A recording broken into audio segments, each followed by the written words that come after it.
Hi everybody, I'm Mrs. World of Wayne and welcome to my craft world. So we've managed, remember the end of the last video, we put the second floor on and we're now going to work into that area, and that's the study. So we've got some furniture to build today. So let's get going.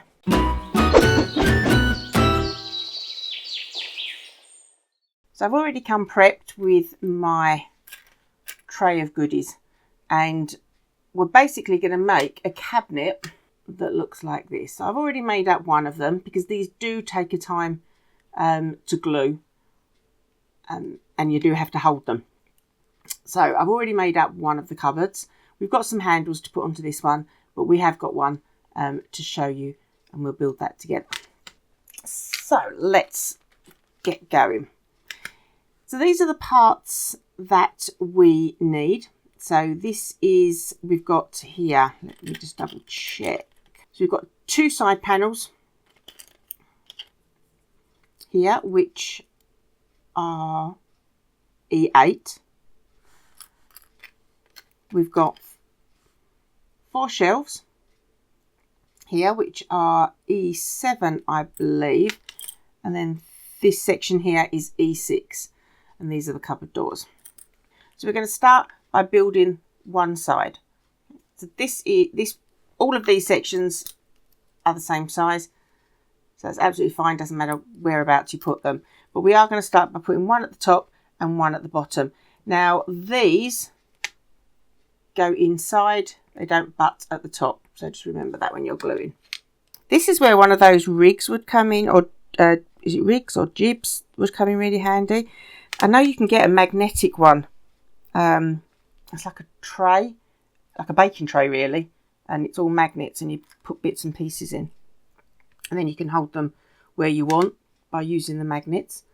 I'm also going to put in the bottom bit, and the reason I'm doing that is because it'll be then easier to work out where the other bits go. So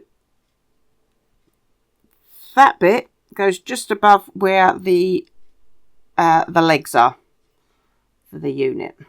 So I'm just going to put that to one side and just show you the one I've already made. All right, so these are the legs, and this is what I mean by just placing it above this section here. Okay, so this is what we're going to be doing, and we're going to be putting another 2 shelves in, but for this one, the one that we're currently making, there's going to be a drawer, so the shelves will be slightly spaced differently. Now I have just noticed that my bottom shelf is slightly bowed. It's not going to make any difference to what goes on it, so I'm not too worried. I think if you wanted to flatten it out, then probably soak it in some water and then just put something heavy on it. Yeah, that'll probably flatten it out. So I'm not too worried, so I'm going to leave mine as it is. Now when it comes to the placements of the other shelves, the top one, it's sort of really looking at eye level. I'm making a judgment by eye. So what I'm going to do is I'm going to make up the drawer section, because that will tell me how wide the next 2 shelves need to be. So I am going to slide that out of sight in the hope that that's going to dry nicely. And then what I'm going to do is I'm going to put together the shelf that's got the drawer on it. That on there. And that needs to go, be nice and gentle. That's just going to go at the end like so. And then we've got this section here. And this is the divider for the drawer. So I'm going to paste that in. Just try and lift that up without moving anything.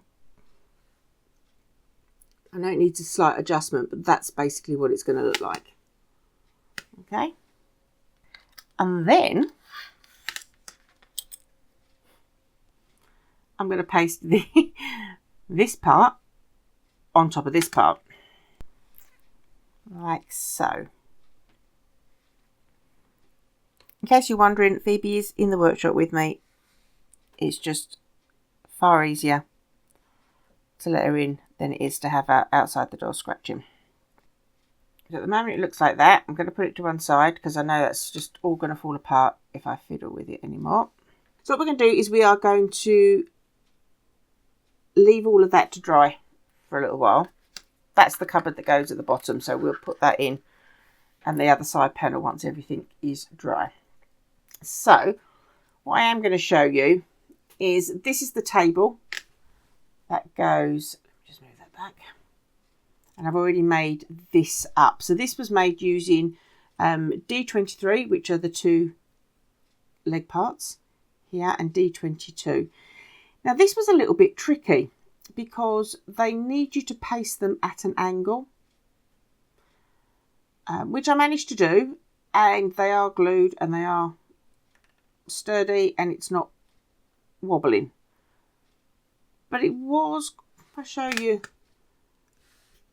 they're not exact. I don't think I'm going to get any awards for top carpenter of the year, but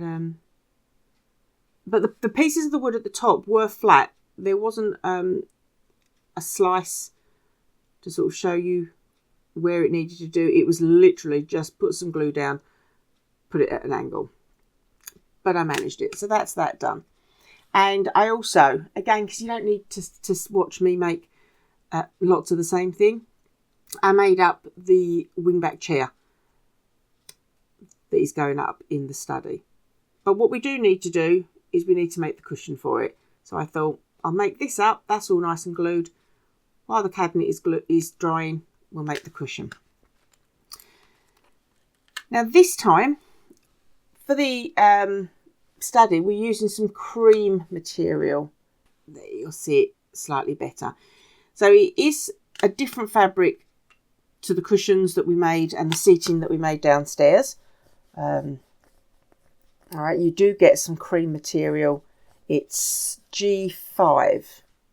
This is the template. 318 is what we need for the chair. And then what we're going to do is we're going to fold this over and make and glue just as we did before with the others. So now I've got the fabric cut out, I'm just going to cut. You will find that there is a 318 template in your pack for you to cut out. I've misplaced mine, so I'm just using the other one.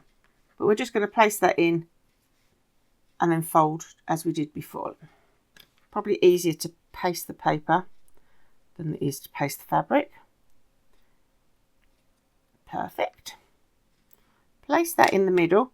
Now with the fabric, we have cut out the corners. The template shows you how to do that. So when you're placing this piece in, just get those corners. They're not going to touch exactly, but it just gives you a bit of help with the placement. And then what we're going to do, again, we'll just glue the paper so that when we fold the fabric over, it's got something to adhere to.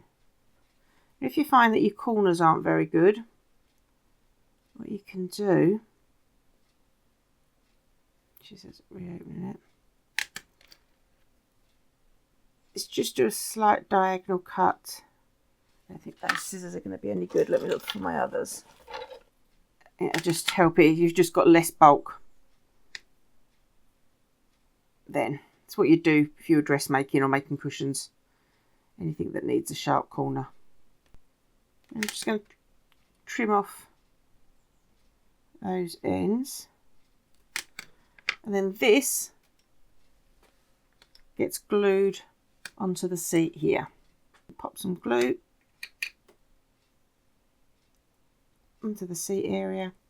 And again, I know I say this every week, but you know, you're not tied by the fabrics that they are giving you here. You can use what you like, anything that you might have at home. Okay, so I'll just leave that to one side to dry. Okay, so I let that chair dry, but I wasn't very happy with the fit or with how the fabric looked. So I'm going to change it slightly. So I've taken some of the wadding. We've still got loads left. All right, they do give you more than you need.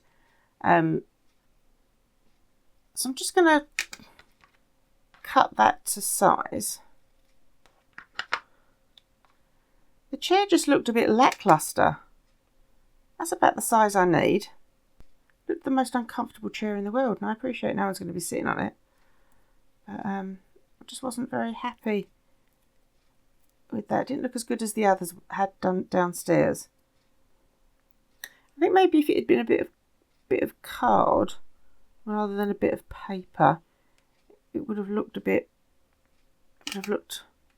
better. But no, I think this is going to work. I did check the instructions. If you've got this kit and I am wrong, then obviously please do tell me. But I can't see that there was supposed to be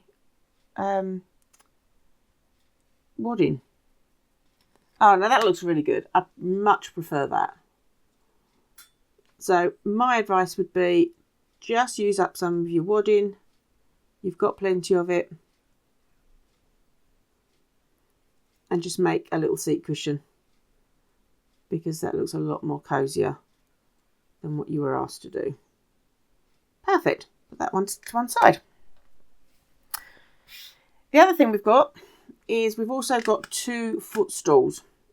Well, I'm saying footstools, actually. I think they're just like stools to sit on. I think looking at the picture, you have the table, you have 1 chair, and you have 2 stools. And again, I'm going to do the same for these with the wadding. So, we can now come back to our shelving unit. So we've got the drawer and the other shelf, or the small shelf. So what we end up with, so this is the bottom here. You know that from the gap in the legs. We've got a cupboard that's going to go here and a shelf that's going to go on top of that. So I'm going to do that next. I'm not going to glue that in quite yet. Glue on this side. Stick that on there, and I can move that. Perfect. Okay, I'm going to lay that down now. So what I've got is I've got the frame, and the top section is where it needs to be, and so is the bottom section. So now what I can do is I can stick in the cupboard doors. Now with the cupboard door, this sits within the frame. I'm going to glue all the way around the edge because there's going to be a shelf sitting on the top, and obviously the bottom bit sits on the bottom section of the cabinet. They're better tweezers, that's it. These ones have got clumps of glue on them. So I've placed that in, and I'm just putting pressure on either side to hold that in place. I'm just pasting in some glue. I wouldn't normally paste, but I haven't got enough hands. So I'm going to slot that in. Hope you can see this.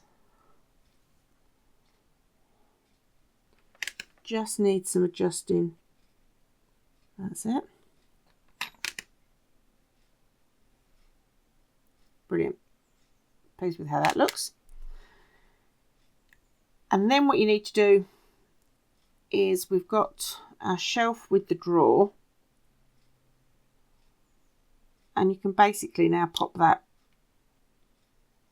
where you like. We've got some vases and bits and pieces to slot in here, so just using your eye really. But as I always say, it's up to you where you want to put things.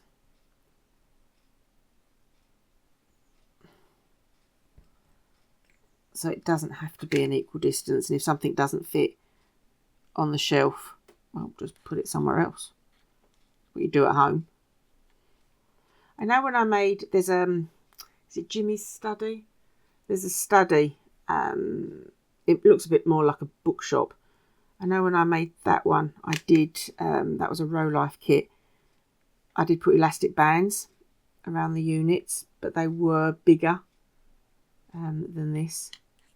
I think if you tried to put an elastic band around this, I think it'll just ping off. So I'm happy. I'm going to leave that as it is for the time being.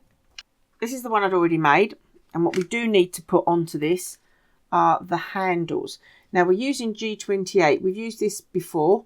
We made handles for the teacups, if you remember, in the dining area, and we also used it for the handle for the frying pan. So we're going to use this again, and this is going to make the handles for these cupboards here and for the cupboard on the unit we've just oh no, it doesn't make, does it make handles? No, it just makes a handle for the drawer on the unit that we've just made. Let's get those stuck on. So it's saying here that we need 2 5mm strips. So we just want some glue like so.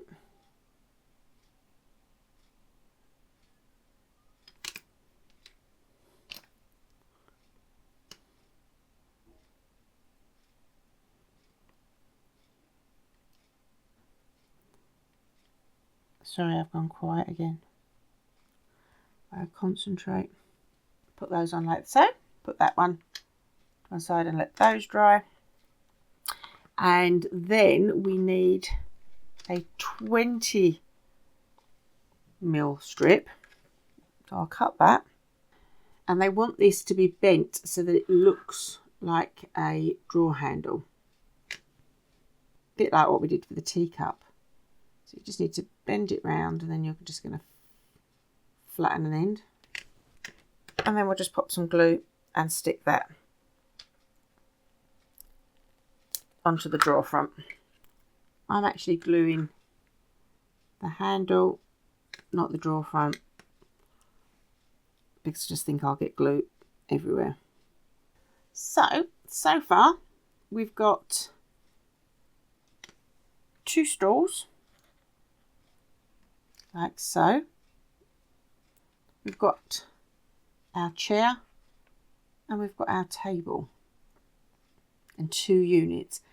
Now comes the fun part, because we've got some little bits and pieces to make up to go onto these shelving units. So if I bring my tray of magical bits over, so what we've got first of all is a pot plant. So again, we're using this bead here, or this plant pot. So these come in the G or the H bag. All right, so you just need to look for the bits and pieces in there. And what it's saying is that we actually need to add into this some grassy moss. So if I get this bag here, you'll be able to see it's this stuff here that they're talking about. So I'm going to pop some glue inside. Probably easier to use the tweezers, and this is just going to line it inside like so. So I'm just poking this down inside. Sorry, all you can see is my fingers at the moment. Like so. And then this is going to stick inside it. Now I am just going to trim off the bottom. I did just check before I started filming it. I think to me it's a little bit long. So, just going to take a tiny bit off of there, poke that in, and there you have fantastic pot plant. These are just different beads that fix onto the different units, but as I always say, you can decide what you want, where you're going to put bits and pieces. We do need to make a plant using this bead here. So that's the base. These dried pink flowers here are going to go inside it. So I'm just going to chop off the end of this one because that's a bit long. With that, again, pop some glue into there, like so. Now this does get stuck, this will get stuck down, so I appreciate at the moment it's a bit top heavy, but I'm just going to leave that layer on its side to dry. These sections here, these are actually cups, so they will be used on the table, and this funny looking bead here, or section here, actually forms part of the teapot. Let me show you. So we are going to attempt to make a teapot. So again, we need the black wire that we've been using. So I'm going to use this bit. This needs to be trimmed down slightly so that we can use that for the spout. We also need a glistery top for this. So I believe in my little bag of tricks, I might need to check for size. I think they're all the same size. Right, it's definitely the right bead. Yep, so I need to glue that onto the top, and then from there, again, we're going to stick a tiny piece of this in the top.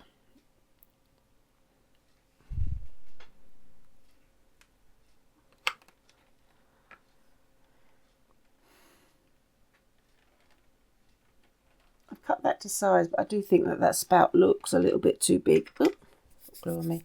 So I am just going to chop that. I've gone by their measurements,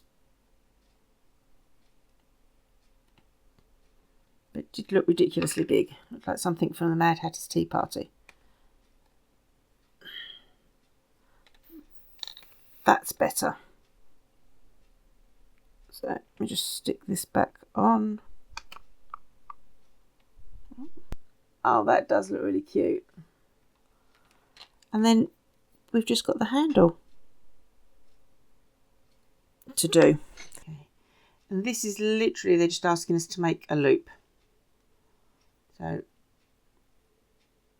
round-nosed pliers are brilliant for anything like this. I'm just going to dunk that into the glue. So there's our teapot with its handle, ready for us now to dress the room. So there's our table with our teapot, our cups, our floral display, and one of the books that we made previously. And obviously, remember, this glue will dry clear, so you won't notice any of that. We've got our plant pot that we've made, and this is actually going to sit on the floor.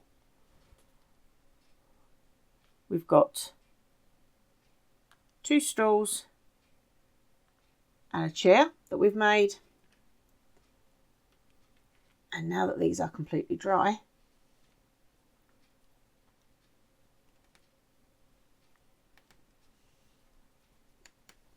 you can see we've got 2 cabinets as well. So the next time you see these will be in the room, dressed with the items that we need to put in them. So I hope you really enjoyed that. It's really coming along. So that's now the study complete. And at the end, we'll show you a picture of it in situ with all the vases and bits and pieces put on top. So I really hope you enjoyed that video. If you did, please remember to give it a thumbs up. And if you want to carry on and you haven't already subscribed, please subscribe. Thanks. Bye.